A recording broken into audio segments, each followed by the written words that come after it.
Sheikh basi mimi nilishapewa gari na tajiri mmoja simtaji jina. Naomba gari, akaniambia twende kwetu Masaki ukachukue gari.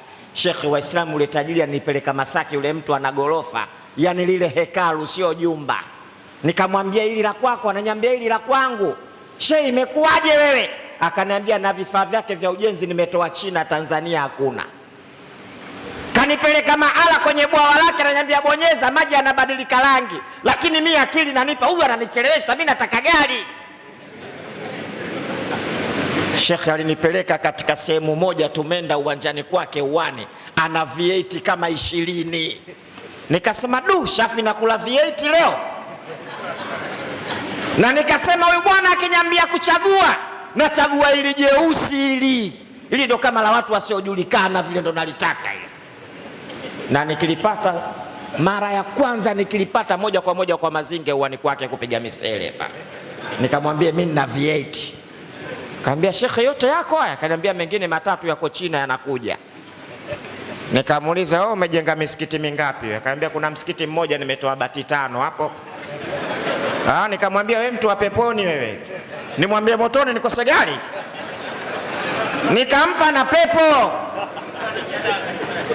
Na hadithi nikapata, mambana lillahi masjida bana Allahu baitan fil janna. Ukijenga kwa ajili ya Mungu msikiti, Mungu anakupa pepo. Nikamwambia wewe peponi. Famasi halani. Nasikia ananitoa ananipeleka jikoni. Huyu bwana anaenda kunipa Range Rover au vipi, sijaelewa. Macho yangu yote yapo kule kwenye V8. Bwana, tumefika jikoni, nimekuta gari limefunikwa hata sielewi la aina gani. Njiwa wametaga juu pale. Akaniambia Sheikh, nataka nikupe ile gari hili. Sasa akili yangu ikanipa ule Range Rover hii. Nikaifungua bwana, Toyota Lucida Estima namba A. Kuna mgari mmoja umekaa hivi kama tembo hivi mbaya. Nikamwambia ndo hili Sheikh, lina foil hilo. Linapita mpaka polini hilo. Kabisa unanipa ile gari? Wallahi dua sijamuombea. Nikachukua funguo nikawasha huyo, nikaondoka. Sheikh kanipa matatizo. Siku 2 barabarani, wiki gereji. Wallahi nimeliacha kwa sababu kuna siku naenda msikitini kuswali kutoa mawaidha. Wallahi nawasikia Waislamu wanazungumza, mimi niko nyuma. Wanaambia bwana, mchango wa gari huo.